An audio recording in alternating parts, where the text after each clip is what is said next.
All right, cool. Hello, everyone. It's great to see everyone again, and thanks for joining for the Q&A today. So today we've got a topic that a lot of you guys have been asking us about, which is around like how do you build an efficient back office team, as well as what does that look like with Check the Level, right? So today I've got two of our back office superstars from E2 Renovations to help walk through this Q&A today. I've got Taylor and I've got Courtney. So without further ado, I'm going to let you guys have the stage. I think, okay, cool. Let's see if I can actually share the correct screen. That would be super helpful. Okay. Move. Sorry, 1 second. Gotta move this so I can actually click the right buttons. Let's go. Okay, can everyone see everything? Make sure we're all good. Nice. Yep. Perfect. Move everything out of the way.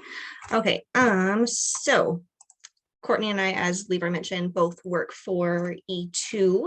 I've officially been with the company since February of last year, unofficially since the very beginning, since I am Adam's wife.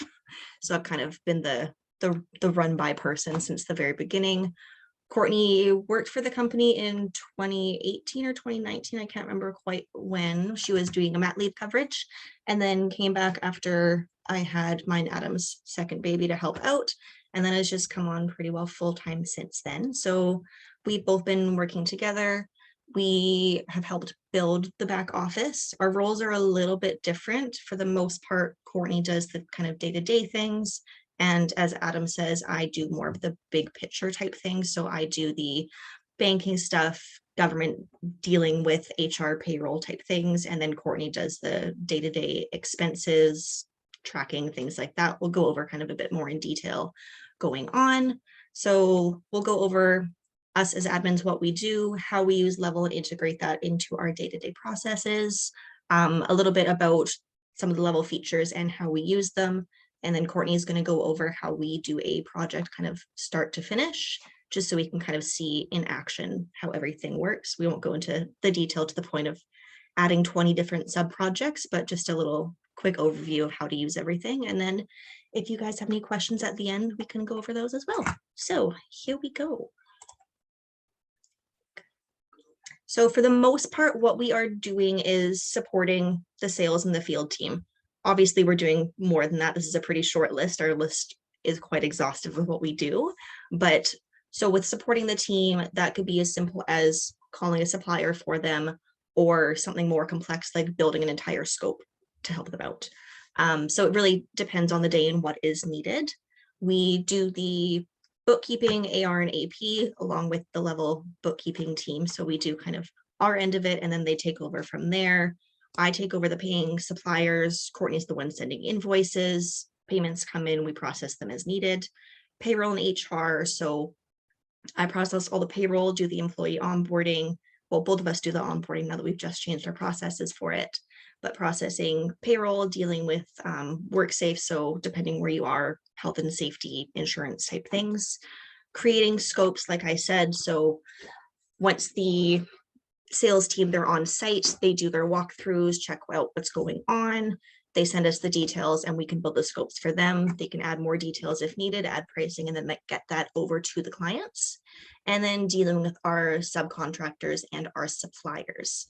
So for us, that could be as simple as giving them a call, talking to them, getting them booked on site, sending them over scopes so they can get us pricing, paying them whatever they need is what we're working on for them. And the biggest thing is, as the admin, we're trying to give the actual business owner as much time back as possible to work on the business, rather than, frankly, dealing with the kind of more mundane things. As an owner, there's kind of nothing worse than having to deal with tracking expenses. So we try to take that on so you guys can focus on actually building and growing the business. So with supporting the team, with onboarding new employees, that can be reviewing any handbooks or details about the company, getting those built as well. So anything covering from how we deal with time off, to pay, to if you have a complaint, who do you talk to, what's the communication levels, who do you go to first if it's this kind of problem, whatever that might be. As well as getting all the actual HR info. So dealing with their government forms, their payroll, direct deposit things, making sure that they're all uploaded so they can actually get paid properly and on time. Dealing with any questions from the team. So that can be that they're on site and they have just a box of grout and it has no details on it. What was the grout color for this? We're running out. We need to get more. What was the supplier? We track down the info so they're not having to deal with scrolling through their phones, tracking down that one single invoice that has that detail on it. We take care of that for them so they can focus on their work. We get orders placed for our finishes. So with our company, because we do mostly GC work, it's, we're ordering all of the shower fixtures, vanities, tiles, whatever that might be. We're the ones that are placing those orders for the most part, as well as some communication with the clients, mostly the billing side of communication, but depending what it is, they might come to us for other things. Some things will go directly to the sales team or the project manager, but again, that depends on what the question is.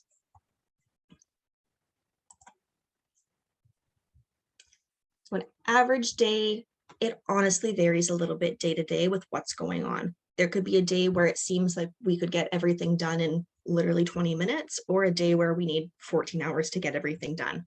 So what we do is we have a literal list of every single task, and we go through it at the beginning of the day, figure out what we need to do everything in order of priority or what needs to be done. Like if Adam gives us a call, he's like, hey, I need this done ASAP, that might jump up the list. So it can be accounts receivable and payable. So again, sending invoices, paying suppliers, paying our subcontractors, dealing with all that, making sure credit cards are paid off, checking bank accounts, organizing things to see if anything needs to happen on that end. If something weird's going on with the bank account, talking to the banks, talking to Adam or the sales and project teams to make sure that everything is going as it needs to. We also are the main side for calls. So any leads that come in go directly to us. We pre-screen them and then from there get their information entered into our lead system, send that along to the sales team so they can go further and actually get the quoting process started. Excuse me. Again, scope. So once we have the lead, they go through everything. We seem like we're a good fit, do the on-site meeting with the sales team. They get all the details, give it to us. We can build the scopes and as well as send the scopes off for pricing to our subcontractors directly. So we'll send it to them saying, hey, can you get pricing for this? We're looking at doing this job in a couple of weeks. Do you have availability? And send us over pricing. Once we get that, we can upload it to their file, get everything entered, and then Adam and Kellen can from there enter our information into the scopes and get that sent off, as well as then the actual level side of thing. So, oh, sorry, I'm totally skipping things. Sorry, payroll. So payroll, we do semi-monthly. So 2 times a month we'll get payroll done. And that's everything from actually processing the payroll, going over hours to make sure nothing is missing or double tracked, reviewing overtime so we can actually check up with both the employee and the project manager or sales and say, hey, this project looks like it's going over on hours. Is this on purpose? Are we behind? What do we need to do here? Should we be catching this earlier? And then doing things as, just processing payroll, stat pay, dealing with all of that and adjusting the times on a day-to-day basis. So in case people are clocking into the wrong projects, forgetting to clock in, things like that. We try to make them do it themselves, but we know how people can be sometimes. And then building and updating projects within level itself. So starting from beginning to end, as well as uploading different documents to it. Courtney will show you a little bit later kind of what we do to make that all happen.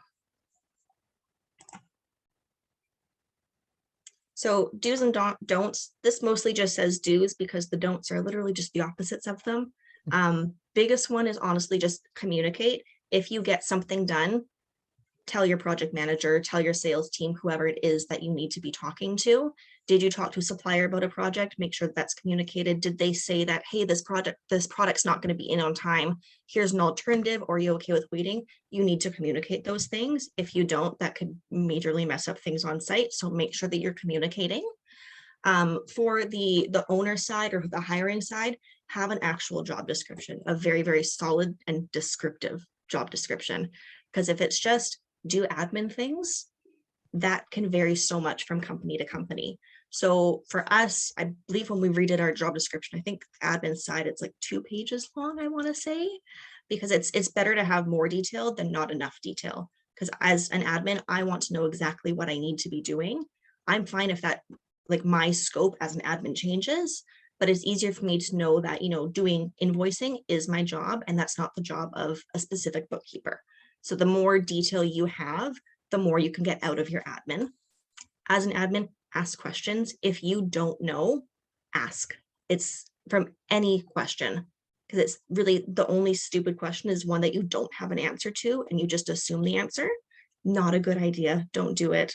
So like for us working in construction admin, I've never really worked construction before. So when I'm looking at a receipt and I don't know what it is, I'm not going to assume. I'd rather just say, hey, this is just a whole lot of random stuff. It means nothing to me. What is it? What sub-project should I be putting it into in level? Help me out here. And the team is always willing to help because they want to make sure that the company succeeds as well.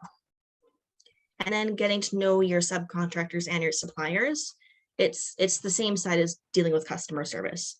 The better you treat them, the better that they're going to treat you. So get to know them, know their names. They're going to be willing to put more out for you if you're willing to help them out too. So day to day level, what we kind of do start to finish is for our team members, we help them out with clocking in and out if necessary. Again, we try to make them do it themselves, but things do happen. They run out of service, so they'll just text us at some point saying, hey, I missed my clock in for today. Can you adjust it? Or I accidentally clocked in for the wrong one. Can you fix that for me?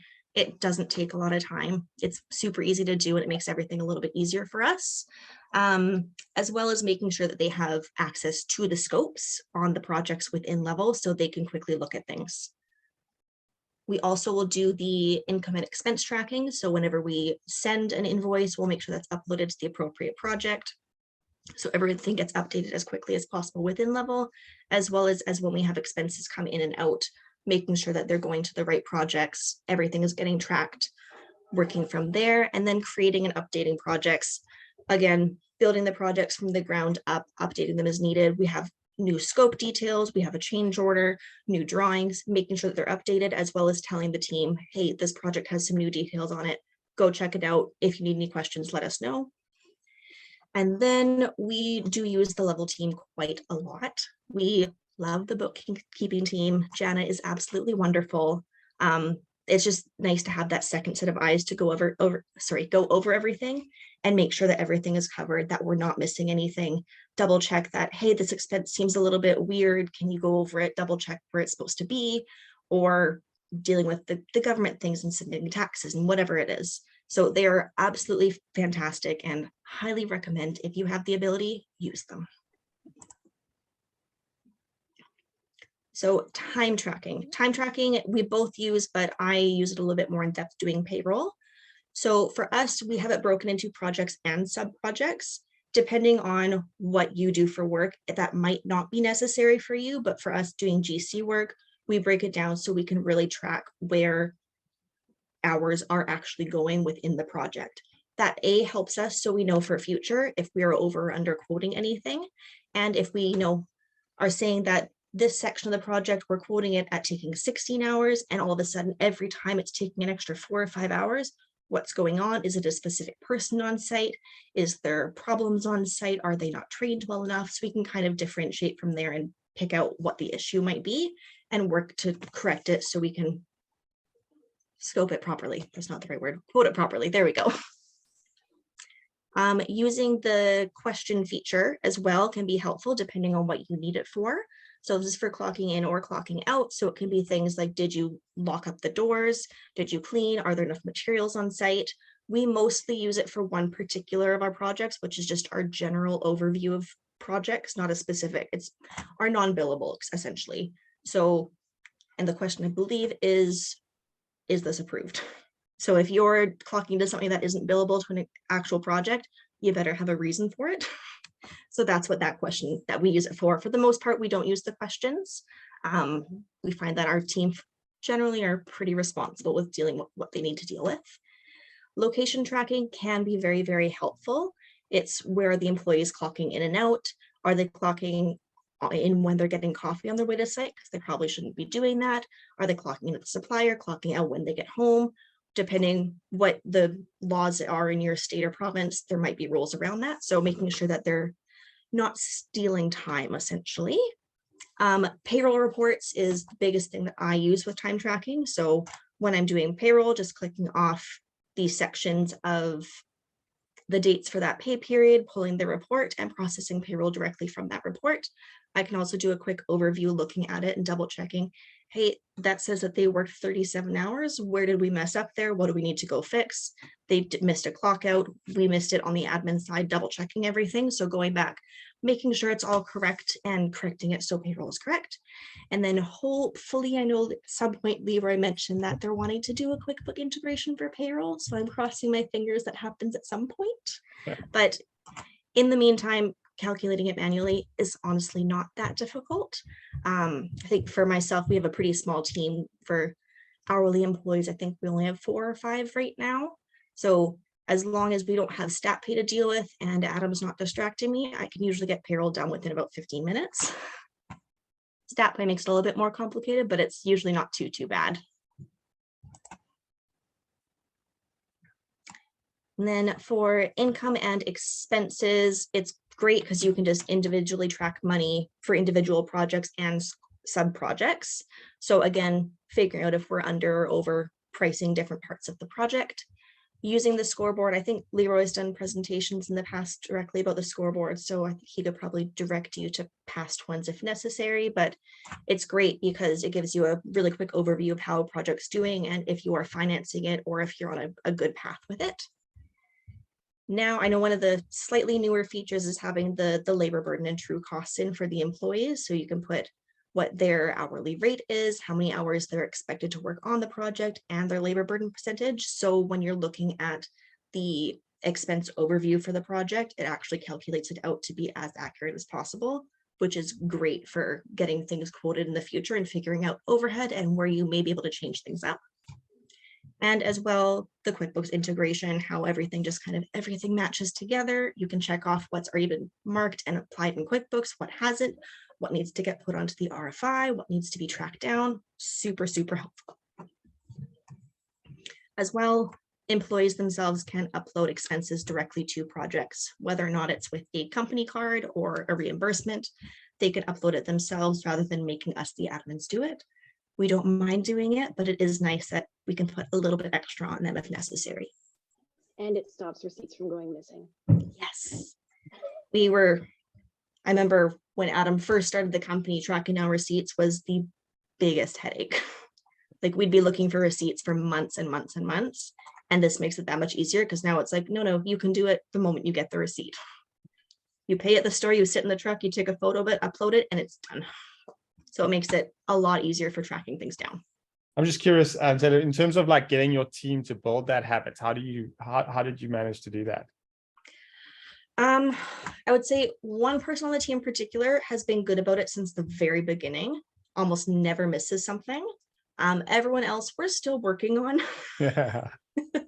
But it's a lot of reminding. That's where the RFIs are handy, especially for the people that do have a company card, being like, hey, you're missing these 6 transactions. Where are they? You haven't uploaded a single one of them. And frankly, just giving them shit for it. Yeah. Okay, because of the RFI. It doesn't always work, but we try. Yeah, I get that. But it's also, sorry, go ahead. If you were in the US, you could use our Mazuma Go integration, which would mean they can't make a purchase without like telling you what project they're about to make a purchase on. So you get the job costing without the requirement to have a receipt, which it like saves you all that time, right? Unfortunately, you can't do that in Canada, but it's also good to know that like the RFI also acts like a double check to say, hey, like. Yeah, it's a little bit harder when it comes to employees being reimbursed, but if they're being reimbursed, they're usually a lot better about making sure that we get the receipts. Yeah, exactly. So at the very least, if they're not uploading it themselves, they are sending us photos of it directly or dropping it off for us. So it's a lot easier to get the receipts now than it has been previously. Cool. And then how Level makes our lives a bit easy. Number one, QuickBooks integration. We don't have to worry about double tracking things. Everything's super accurate. It's the moment it's uploaded, we can double check if the Level bookkeeping team has actually gone in already and applied it within QuickBooks, or if they haven't, which makes it super easy. We love the shoebox. The shoebox is wonderful. It has saved so much time being able to just send invoices directly from the our email straight into Level, being able to include any information that's going to make it easy to track down that receipt within Level is 10 out of 10. Yeah. Honestly, for us, I would say one of the best features of Level. It saves so much time, especially because you can still upload things manually to each sub project or project. You can do a mass drop from your files. Like, there's so many options, which makes it easy depending on how you prefer to work. Cool. Yeah, we have some OCR coming on that soon too. So like we'll read the uploads and then pre-populate the information. So all you need to really do is assign it to a project, double check everything, and it's Even done. better. Even better. More time to do other stuff for work now. And then being able to instantly see progress. So we spend $10 on some nails at Home Depot. We can instantly apply that to the project and know that that's going to affect the total expenses for the project and see it within seconds, rather than having to wait and it's going to take a while and get it together and looking at it and not being able to do it until it's 2 weeks later. It's instant, it's done. You can actually see it right then. And then I'm going to keep mentioning it, I'm sorry, but the Level bookkeeping team is fantastic. They're so wonderful. It's great to have the people to double check things, to look at an expense and say, hey, this doesn't seem right. Let's double check what this is for. Or you have this weird thing in your bank account, this weird transaction. Can you tell us what it's for? We don't have a receipt for it. Double checking over everything. It's just one more set of eyes to go over everything to make sure it's being applied properly. So that way it's one less thing to worry about should you ever be audited by the government. Makes it that little bit easier. And it's just, again, one less thing to deal with. Like at this point, I think I say it in the next little bit, but having to deal with QuickBooks, we barely touch QuickBooks now. We send invoices, I do payroll, we set up customers. That's pretty much it. So we went from QuickBooks being all day, every day to we could technically get QuickBooks done probably in like a 10-minute chunk a day. So it's a very, very nice adjustment. As well, I mentioned it on the time tracking a little bit, but detailed time tracking. So if you can look at sub-project by sub-project, project by project, exactly how many hours are being used by employees to know whether you're underquoting, overquoting, if employees are taking too long on tasks, why are they taking too long? Do we need to adjust their training? Working from there to make sure that it's as accurate as possible for them, to make it easy and to make sure that we're making money. And then again, QuickBooks, it's great. You can match everything up. I totally double crossed that, I'm sorry. And you create it in QuickBooks, you click it, you click the little button in Level, and then everything matches up instantly. It's easy. It makes it super, super simple for us. Yeah. And that's about that kind of for what we do. We definitely probably do more than that, but if we were going into every single detail, we could be here for hours and hours, and I don't want to bore you too much. But now Courtney's going to go over a little bit of how she sets up a project beginning to end, so you can kind of see admin in action with Level. Before we dive into that, I mean, Yes. does anyone have any questions for Taylor?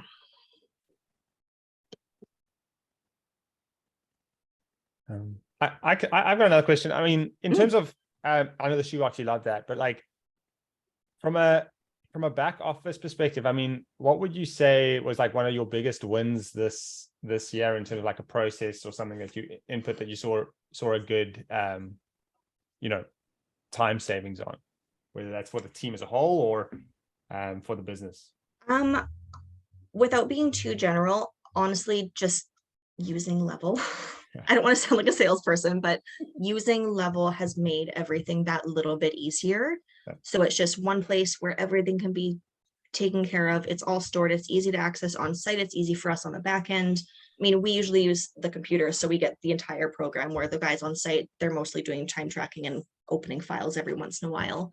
But Level as a whole has made things a lot smoother for us. As well as, honestly, since Courtney's come on and she's kind of done a little bit of an extra tweak on the back end to make things easier and a lot more consistent within both Level and QuickBooks. So making sure that templates are all set up properly, so it's just kind of click, click, click, and you're done, rather than before having to go into QuickBooks, start the project, do everything, go back and forth, and it's just having to open so many different programs. Yeah. So being able to put pretty much everything in one spot is a massive time save for us. And it's been one of the good systems for us this year. Yeah, nice. I'm glad to hear that. And then like in terms of if people want to get started or like rolling out Check the Level in their business, you know, what would be a good way to start, or like what are some of the like good habits or things to do in the application to make that process easy? I would say, again, it kind of depends a little bit on where within the kind of construction industry you are and how many different facets you might have. But for us, having templates, it's going to make setting projects up a lot easier. Adding as many numbers existing to Level as you can to make numbers accurate. So when you have all your employees set up, making sure that you actually put in their labor burden percentages, their wages, that way everything can translate over when you do your expenses. And honestly, play around with it a little bit. We kind of went into it fairly blind, and we're just like, you know what, let's just figure it out. Let's make a couple test projects, figure out what's the fastest way to do everything, what's going to be the most efficient and the easiest, and go from there. And know that you can tweak your methods for doing things if something isn't quite working. So like if doing the shoebox directly from your email isn't working, it makes more sense for you to download the files and mass upload them, do that. Like there's a lot of different ways to do things within Level. So if something isn't quite working for you, there's ways that you can kind of sneak around it or try a different method. And then training your team on it, like how did you approach that? You mentioned you had someone like playing around with it. Did you have a lead in the company on the training, or like? When we first got Level, it was mostly Adam, myself, and Kellen. So kind of between Adam and myself, we're the ones that fully set up the Level account, and then we kind of were like, Kellen, play with it, figure it out. But the Level as a whole, it's mostly the admin team that's using it, where the field staff for the most part are really just doing it for clocking in and out. So it was definitely a bit of a, not so much learning curve for them, but it was we've been doing something else for so long, so it's something new and a little bit more detailed than what they were doing before. So it was a bit of trial and error, reminding them, hey, don't forget to do your clock ins and outs today, and honestly just doing a screen recording on our phone saying, here's the buttons, this is what you do. And that made it that bit easier for them. Where for Adam and I know having the couple meetings with you, and I can't remember, we had met with somebody else, I think it was just yourself, going over how to do everything. It was pretty simple for us, at least. But it's honestly, like, even for someone who might not be super adept at computers, it's relatively straightforward. It has like a tiny bit of a learning curve, but if you need support, Level support's always great for, hey, I can't make this thing work, what's going on with this? Like the amount of times I've emailed Kate being like, I don't know what's happening, please help. And she's always been wonderful, so it's good. If I can jump in on that, I came into E2 later on in this year, and Level had already been started, and we had already started working on it and working with it. And first of all, I don't have a construction background, and I also don't have like a computer IT background, and Level was super user friendly for me. It was basically like, hey, this is what we use for project management. Take a look at it, look around, see, like familiarize yourself with it. And then this is what we're hoping to do. And even with just like super basic instructions, I got to go on Level, and it was super easy for me to both know what was happening and be able to create what we actually wanted to create without me. It was my biggest project right from the get-go of me starting here was go into Level and like make it more seamless, where each project looks the same as the next, and make sure like everything is cohesive. Yeah. And it was honestly like, it was my favorite thing to do. I was like, I don't want this project to end, because I like just going through each individual detail and fixing everything. So it's super user friendly. No, awesome. Thank you for that, Courtney. Cool. I guess does anyone have some questions? Athena, I'll share the where you can find the handbook shortly. But does anyone have questions about the presentation? I know Courtney is going to do a bit of a demo now, but I had a question for Taylor or Courtney too. How would the admin job change if a business owner was considering a virtual admin? Like, I think you mentioned you go on sites and help with quotes and stuff. Like, maybe obviously a virtual admin couldn't. So how could a business owner consider a virtual assistant if they're looking for that? Yeah. I was actually just on the Level website yesterday and saw that there was a little post about like virtual versus in-person admin. So that's, if you haven't looked at it, that's actually a great overview for it. I think kind of that goes along with how, especially with Level, with what Courtney said, because it's quite user-friendly, super easy to do. I think that having a virtual admin, that's where having a very solid job description comes in. I haven't worked with a virtual admin personally, so I don't know a ton about it. So I hope that I can only speak to it a little bit. But I know some people, they absolutely adore it. But I think, again, that's where having a super solid job description comes in, knowing exactly what they need and doing your best to, I guess, train them virtually so they can do what you need, how you need it done, when you need it, where it's a little bit easier. You know, if I'm working in the office and admin's here, if he needs something, he can just walk the 20 feet to me and be like, hey, can you get this thing done? Where with virtual, that might be a little bit more difficult, but at the same time, there's a give and take with it. So it's, I mean, I'm an in-person admin, so I can't fully speak to it, but I don't, it's one of those, there's going to be differences. There's pros and cons for both. So depending what your company needs, virtual may be a better choice or in-person might work better. It really depends on what you need and how in-depth things might get. That makes sense. I see here down in the chat, Adam put that the admins don't go on site, only they send videos and pictures. So obviously that would help with virtual admins, is the crew sending photos and videos. Yeah, I was going to mention Adam is making little comments in the chat. Yeah, we don't go onto site at all. The only time I ever go to site is sometimes we have like gift baskets at the end of a job that I like to go and deliver to our clients. That's the only time I ever go to site. I work at, my house is 5 minutes away from our office. So I both spend my time in the office and I work from home. So it's basically like a virtual assistant. I'm not on location. We don't have an office space. So like, I think the main thing is communication. Like, you don't need to have an assistant or your administrator in the office all the time if you guys have solid communication. If there is really strong communication between the whole team, then that lends itself to having a virtual administrator because they actually still know what's going on. I know Adam likes when I go into the office and work because then I'm right there and he can just keep yapping at me about things. And so like I like having both because then like you can have that full communication where it's just like, oh, hey, we're just both working on something and have a chat about it. But honestly, working from home is just as easy. So I think a virtual assistant is just kind of the same as long as that communication is strong in your team. Awesome, thanks. Oh, any other questions before we dive into the demo?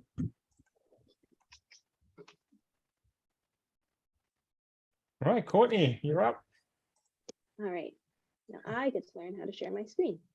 But yes, hi, I'm Courtney. My lovely brand, I'm at E2. While I do this, apparently I have a lot of tabs open, so it wants to do all these. Okay, can you guys see everything? Yep. Good on my end. Yeah, so I'm Courtney. I've been working with E2 since, Taylor had her baby, which was back in March, and then I kind of moved into more full-time around June. I've known Taylor and Adam for a very long time. Taylor is my best friend, has been. We went to high school together, as maid of honor at their wedding, all those great things. So like our team is a really tight-knit family. So what I want to do here is go over how I set up a project when we get a new project going, what our time tracking looks like, and I like to show you the back end of our receipts and things. So yeah, first thing we're going to do is just start up a project. So when we get approval for a project, that will usually go to our sales team, so either Adam or Kellen. They will then message me and go, hey, we've got approval for this project. Can you get everything set up and a contract and deposit invoice sent out? I go, yeah, sure. First thing I do is I go into QuickBooks and I create our client in QuickBooks, just so there, when I do end up or do then go and make a project in Level, then I can connect it straight to that client in QuickBooks. So that's the first thing I do, and then I jump onto Level. So when I log in, it looks like this. We have the shoebox, which I will go into a bit later, and just a bunch of different things. So I go into our projects. You can see all of the different projects we have going on right now. I add a project, and then this is where the lovely templates came in. So we have both a paint and finishing division, and we have our renovations division. So depending on which type of job, you can also see we do have some cost plus work that we do as well. But depending on what kind of job it is, if it's a renovation, then I use the renovations template. If it's a paint job, it's usually a bit shorter. There's a little bit less sub projects going on, so I use the paint template. For this, we're going to use renovations, just so you can see the majority of it. So right away, I enter as many details as I possibly can. So first thing is I add the job. So usually it's the address. Here, we'll do address of the job. And then I like to put in the last name. We're just going to use you guys. Thanks, Taylor. Last name of our client. It's either the last name of our client or our GC that we're working for. And then to make the Level bookkeeping team's job a little bit easier, I tag it as a renovation. So all of our projects will say either paint or renovation, just to make the job a bit easier. I always like to add a cover photo. So that would be like a screenshot of Google Earth view of the house that we're working at or the apartment building, just so when the guys do go to site, they know what the house looks like or the apartment building looks like, so they don't accidentally try to enter the wrong one. I always add the address. This will usually auto-populate here, but sometimes my computer doesn't like it. And We then can blame the weather today. Yeah. And then I do a description. I do a very base description, say we're doing a bathroom right now. I always add in our start date. So I look at the schedule, look at what time or what date the salesperson has scheduled in with our client, make sure that it lines up. Say we're starting with on the 15th. Because of my template, our like renovation jobs, usually around 4 to 6 weeks. I've stuck it at 35 days. We don't use that as much, but I like to have it so it's always there in that time period. For permissions, I always choose our crew. So this is where I would stress that you add all your crew members that are going to be on that project right now, because if you don't do this, it won't automatically populate in each sub-project, and you'll have to go into each individual sub-project to add those team members. So let's say for now, we're going to do Aaron and Taylor, and I'm going to ask Taylor, once I create this project, can you go in and do a quick clock in for me? Yeah. So let's just say that. Because we are using the sub projects mostly, when I first came in, all of our budgets were set in the parent project here. We've now changed over to using our sub projects, so we don't actually touch set budgets here. I'll show that to you a bit later. And then we can go into choose customer, and we can just link it directly with the customer that we just added in QuickBooks. It's super fast. It just links it like right away. I create it, and 2 minutes later when I'm doing this, they're already populated in this list. So it's super helpful. Because we're not doing that right now, I'm just going to say no service. And again, because we love our sub projects, we're going to include them when calculating stats. And I go create. It takes a little bit of time, like 2 minutes, not even a minute. And once it's created, you can just go straight to project, and you'll see that it populates right in our list here. So because I also used our template, you'll see all of our sub projects. So this is basic, like what a basic renovation job looks like for us. These are the sub projects that we use: site prep, demo, interior painting, drywall, electrical, plumbing, all of those kind of things. So these are automatically going to be here. What I can then go to is I can go to my scope and I can add the prices that we have and everything directly into each sub project, and then it'll all calculate by itself and show us what our expected amounts are for our costs, our labor, our what we've like quoted our client for that.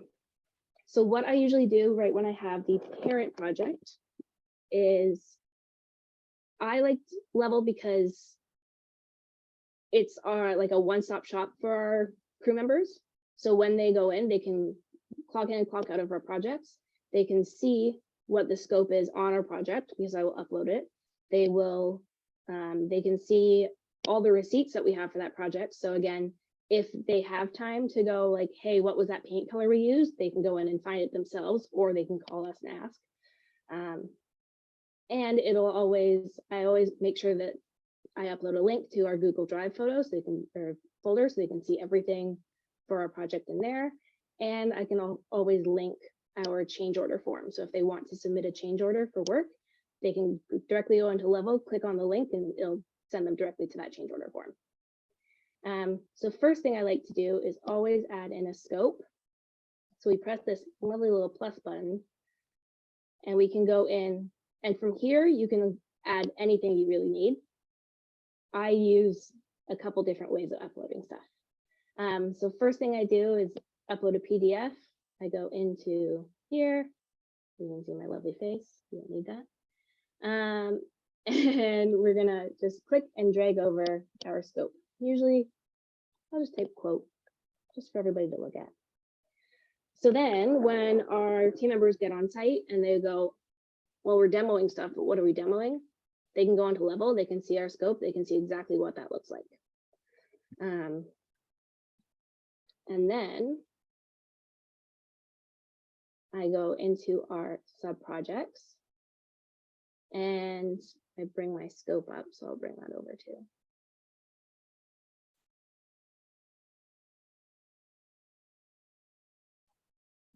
I'm gonna do half screen. So I like to have my sub project or my quote on one side. I usually use two screens, so this is a lot easier than on one. But I look at my scope and I look at my sub projects, and then I just go in and I add it. So let's go with, say, demo.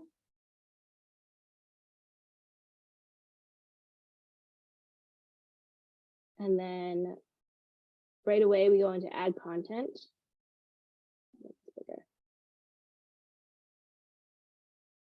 That's wrong. We're going to 3 dots. We're going to edit sub project, and it's going to come up with this, just like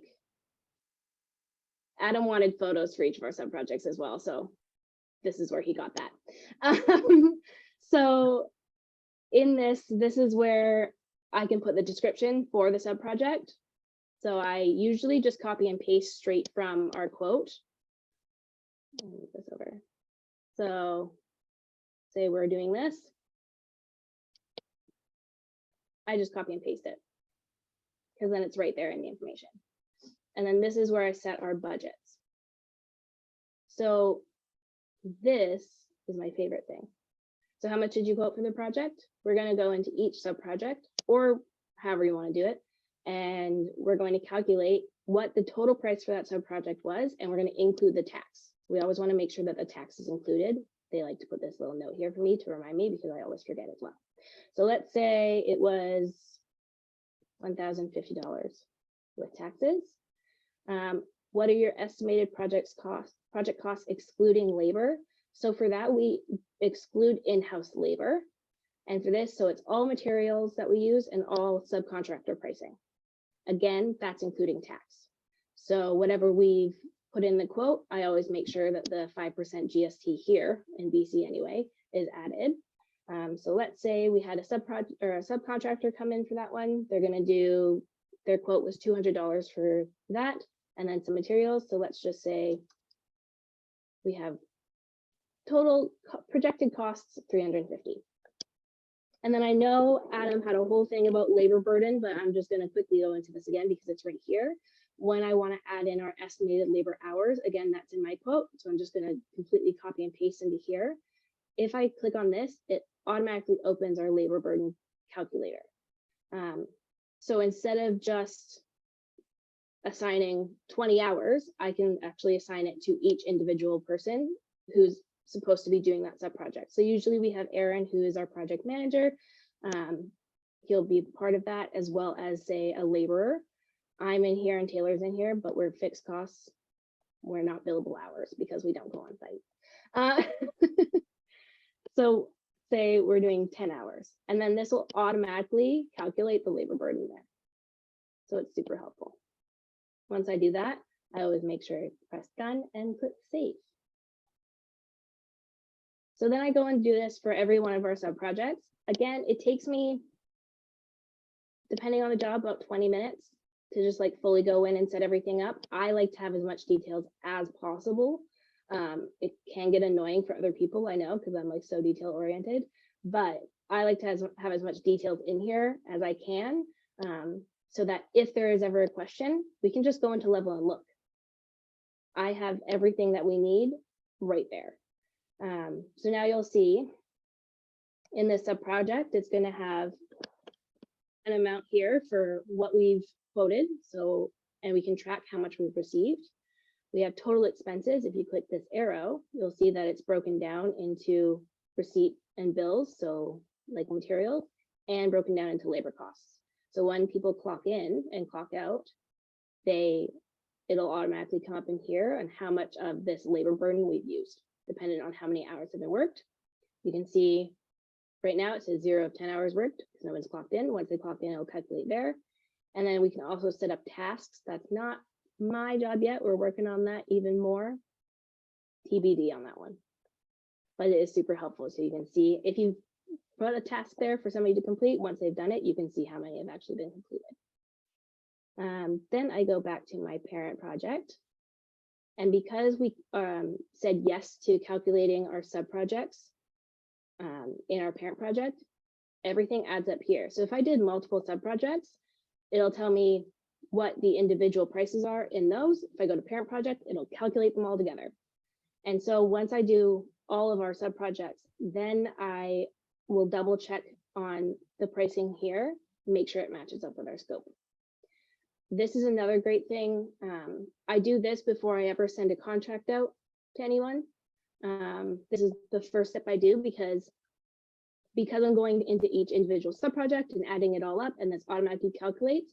If there is a discrepancy between what I see on the quote and what I see on level, I can figure out where that discrepancy is, why it's there, and fix it before I ever send a contract out to a client and then go, wait, something was wrong, I'm sorry.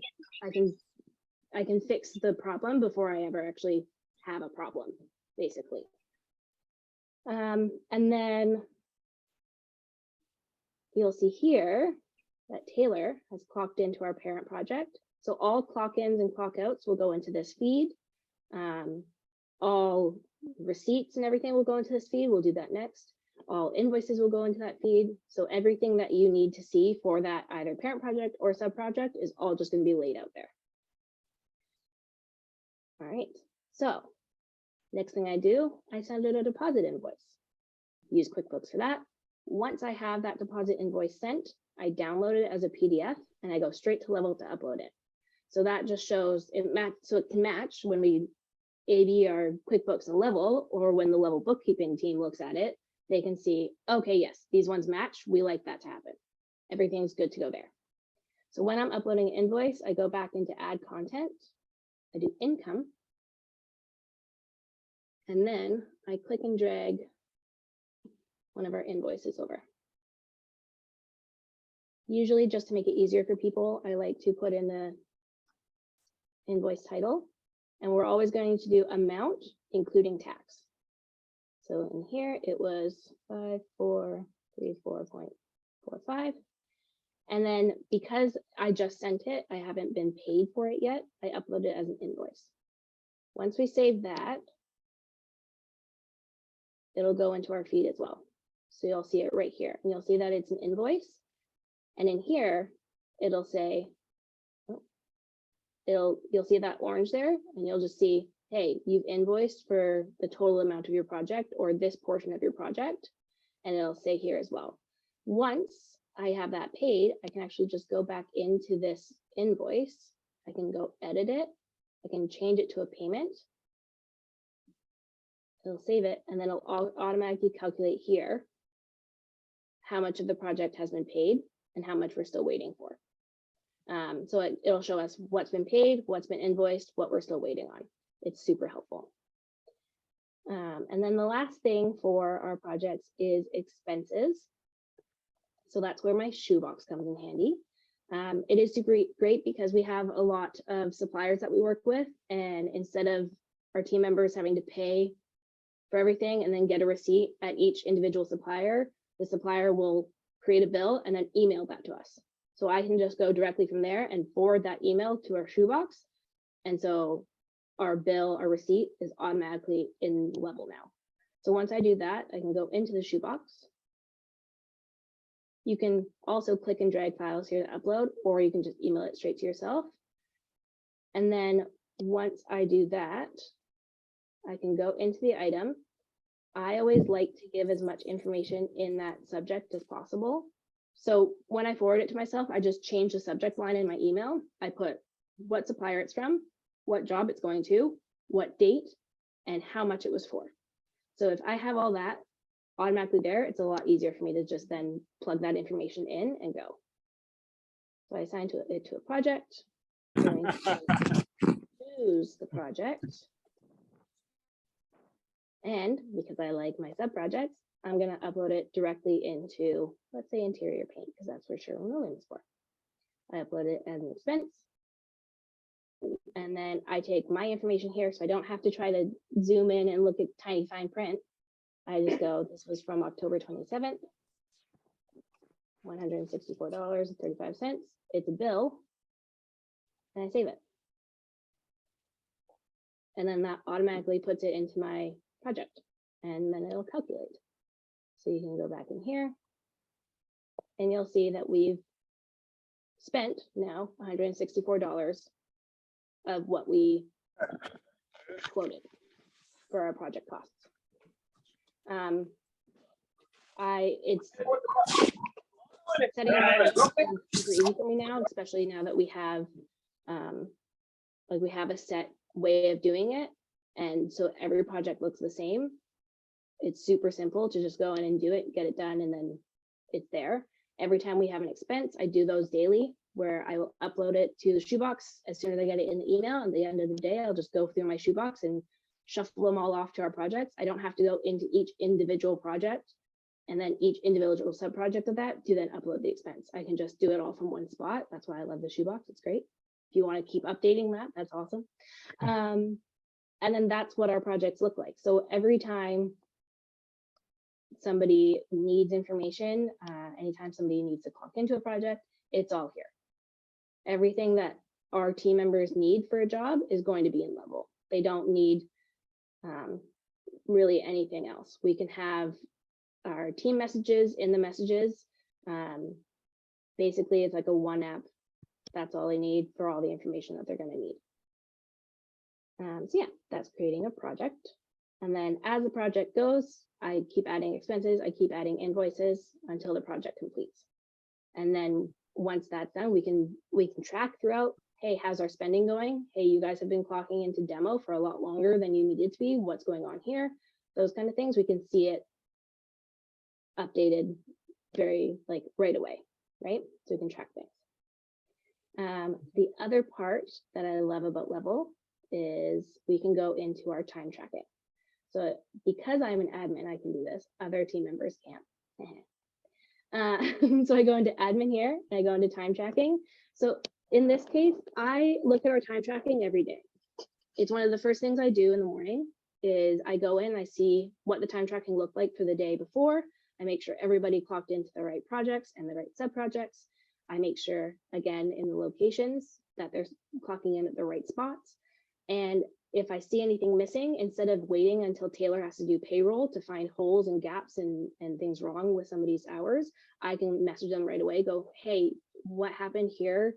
I saw that you were supposed to work yesterday and then there were no hours clocked in. Can I help you fix that? So I go into time tracking and you can see it all laid out. So this goes by, you can adjust it by however you want. I like to see clock in time so you can see the latest clock ins. And then what I actually do is I like to go in to each individual person just so I can see what their clock in looked like, especially with people like Erin who are clocking into multiple different jobs a day. I can see, okay, when did you leave this job? When did you get to this place? Where were you located? So you can see who it is.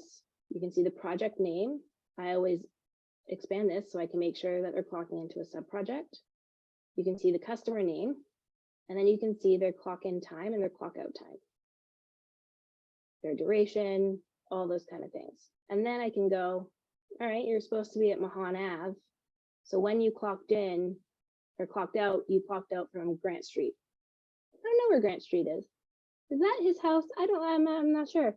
And so I just go in there and it automatically takes me to a map and I go, oh, Grant Street. I don't see a Mahan around there. So I wonder where he is. And so in that case, Aaron, he's not on this right now, but I can go and give him a message and go, hey, were you at a supplier after Mahan? Like where'd you clock out at? So in that case, like we don't want to have super tight reins on the team members, but we want to make sure that they're clocking in for the correct hours, you know? And then also in this case, this is a new feature that they just gave us like a few days ago, which is making me very excited. If a team member clocks in to an incorrect project, so let's say Taylor accidentally clocked into Kelly Street when she was supposed to clock into another one, instead of me having to delete this entry, remember the times that she clocked in and clocked out at, and then go in and add a new time tracking and then put all that information in, instead of having to do that roundabout way, I can just click this lovely arrow and I can move it into whatever project I want. So let's say she was actually working at Lillooet and she was painting ceilings. We're going to select that. And then it automatically moves it over. So I don't actually have to like go through, delete, change everything, retype, remember stuff that I don't want to remember, take 5 minutes out of my day to like change everything. I can just click an arrow and send it over. I used this feature for the first time the other day and I was very excited. And then the last thing I just want to show you is because we have Level as our bookkeeping team, which again, amazing. They send us an RFI monthly, bi-monthly of like, hey, these are the receipts and things that you're missing. What's going on with these? If I ever want to, or if one of our team members asks me or told me like, oh, I updated that receipt already, like it should be in Level. Instead of me having to go into the project and then into the sub-project and trying to like manually locate it and take forever to go into each project, I can just go into admin and I can go into receipts and bills. And this will automatically give me a list of all of our expenses anywhere in Level. So I can then search it by the project name. I can search it by the notes that they have left. I can search it by the price that it's supposed to be. So in this case, we're trying to move everything to sub-projects. Sometimes the people who upload receipts on their own don't upload the receipts into the sub-project. They just do it to the parent project. So this is when I go in here and I can see if anybody did that and I can just adjust it right away. So it's super, super helpful. Yeah. And I was just going to say with the, sorry, Leroy, just with the notes, that's why it's helpful to, when we use the shoebox, to add the supplier, the total, whatever it is. That way, if we need to look up a specific invoice to make sure it's there from Benjamin Moore, from Home Depot, whatever it is, you can just type that into the notes and it'll populate anything that has that word in it. So it makes that bit easier. Yeah, it's one extra way to track things down. It'll just come up with all my Sherwin-Williams quotes or invoices and things. It's super helpful. And then, and time tracking is where Taylor uses it to export and then do her payroll.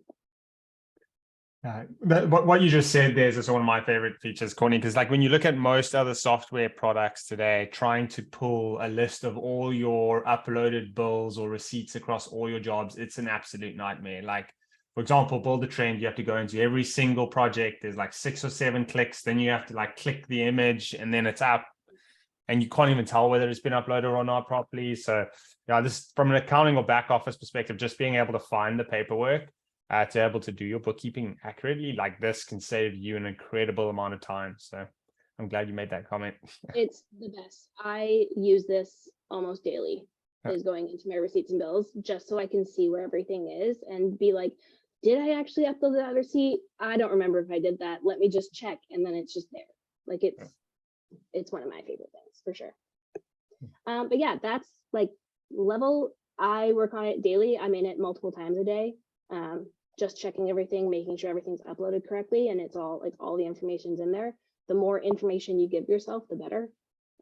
Just like we were saying with the receipts and everything, it's when I first came in, no blame to Taylor. She had a toddler and a new baby, but the information wasn't always there. So it's like you have to then click on the receipt and try to find the information and then go into it. And it just took so much more time. Whereas if you have the information right off the get-go, it's there and it's super fast and super easy.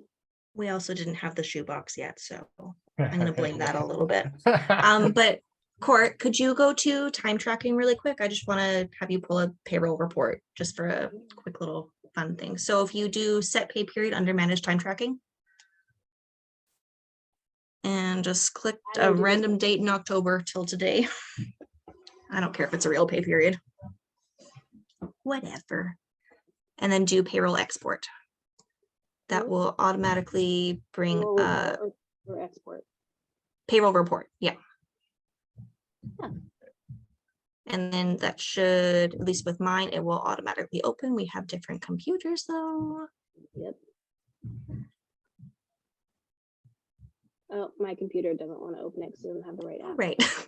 But it brings up everything broken down initially on the first page, employee by employee, what their hours were per day. So again, that's another way to do a quick double check of have they forgotten a clock out? Did they miss a day? It's just one extra little line of defense. So I can look and be like, I'm looking at payroll and you have like 67 hours on one of these days.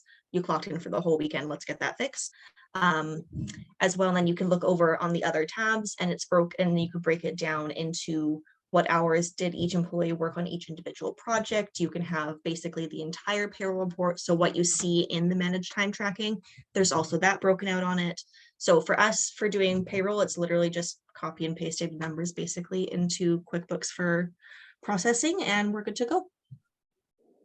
Pretend it's opening. Yeah. Pretend.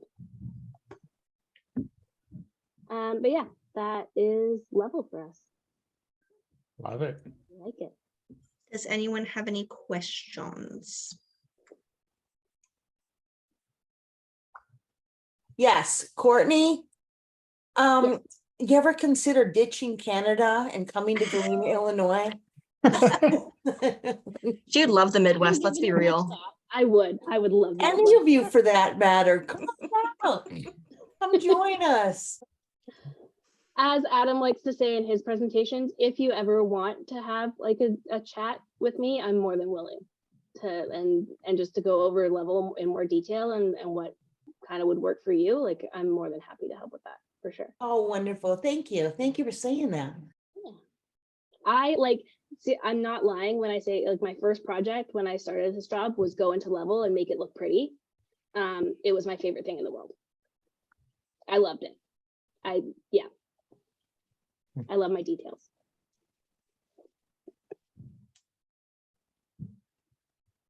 Any other questions? Well, actually, we do things a little bit differently with level uploads, or we have less to do with QBO than it seems that the E2 team does. For the most part, we are just sending invoices, doing payroll and creating the customer. We don't really touch it otherwise. Like we'll pull reports and I will use it every once in a while to scroll through and double check things. But we really only use it for the couple little tiny things. Yeah. Level deals with it. Yeah. And we always like our approach or philosophy is like QuickBooks, as much as they're trying to make bookkeeping easier, they're just making mistakes in your accounting a lot easier, right? So our approach is like, in an ideal environment, clients are not ever sitting in QuickBooks Online because, you know, mistakes can be made quite easily in there. You don't understand, and you're not expected to understand the intricacies of like debits and credits and bookkeeping and accounting practices and how all the different modules work. So, you know, that expertise we want to keep with our accounting team, whereas like, you know, Level in its most basic form is actually like a cost management. It's a bookkeeping software, but it's simplified the process completely. It just says, hey, upload your paperwork, yeah, your bookkeeping is done, and then the team will code it to the correct job so that you know, you can be confident in your numbers and confident in the reports that you're getting, so you can make more informed decisions.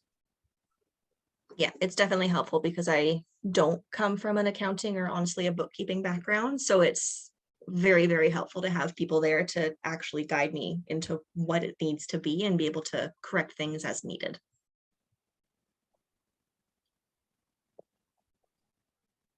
A quick question. When you guys are building out your templates, for instance, we're not a GC, we only have one trade, it's plastering stucco. So to go into such details, I don't think we'd have a need for it. But for instance, last scratch brown, and then it'll be the last color code. When you're saying template, can you send me like an example? Like when you're filling out a template, you're saying these are all the supplies that are going to be needed for this particular trade. And basically, I don't know, we're doing 50 feet of whip screed. It's going to be this amount of time that we've already accumulated. I can't understand what you mean by template. What information comes out of a template? What are you putting in for that? So for our templates, it's just so what the job structure looks like. Mostly it's like, these are the projects that we work on. We do drywall, we do paint, we do plumbing, we do electrical. So that's when my template, it's already broken out. So those sub projects are automatically added to each of those projects. If I didn't have a template and I started a project from scratch, then I'd have to go in and I'd have to add sub project plumbing, add sub project electrical. When I know that it's for, like, we're going to have the same things in each individual job, that's where my template comes in. It's not so much a template for numbers, it's a template for what the structure of the job looks like. And it's easier to delete sub-projects than to add them in. So if we're doing a reno, but we're not doing any tile work, they're taking care of that themselves at the very end. It's easier for us just to delete that, but have that built in the template already, than to have to build it from scratch without tile. And add in 12 sub projects instead of 13. Like, yeah. But if you're doing it, if you're in a trade that really you're doing the one job, sub projects might not be the best thing for you to use, and you just use the general project. That's totally fine. If that works for you, go for it. Yeah. I know a popular one is like drive time. So sometimes you'll put a sub project drive time if you want to track how long your team is driving to the job site. I understand that those sub projects, I always recommend this, and I don't know if you want to echo this, but like if you're getting started on Level, sub projects are sort of like an advanced feature. Like you want to roll out just the parent project at first, get the guys used to clocking in, clocking out, uploading, and then layer in those other, then start getting more thorough with your analysis, because the sub project is aimed at like helping you break down your projects into different cost centers so that you can better understand where your team is spending their time or where you are spending your money. Yeah, that was definitely one extra learning curve for the guys on site when, you know, they have 4 tasks to do during the day and having to have them clock in and out multiple times during the day. It was a little bit of a fight at first, but it's all totally easy for them now. It's second nature. They've gotten a lot better at it, yeah. Yeah. And we've released a whole bunch of other new features recently to help, especially help understand which sub project and project you're clocked into, because some of our clients have like 150 sub projects. It gets quite intense. I thought 14 was a lot. Yeah. Quite cool. Any other questions? All right. Without further ado, then, thank you so much, Courtney and Taylor. We really appreciate that. It's really good to see how you guys use it and interact with it. I definitely got some new feature ideas out of that session, just to see where we can help you prevent double entry. But yeah, and definitely I'll let you guys know when we roll out those updates to the shoebox, because I didn't realize you love it so much, which is great. But yeah, thank you so much again, and we love having the E2 team on here, both the front and the back side of it. So I'm a big back office fan, because that's who where I come from, obviously as a qualified chartered accountant from KPMG. But yeah. Thank you so much for this. Thanks, you Thank you, guys. guys. I'm looking forward to the recording so we can stop it a million times and digest it a little bit easier. And you can always reach out to Courtney or myself if you have questions. Oh, thank you. Thank you so much. Cool. All right, guys. It was lovely to see everyone. Until next time. Yeah.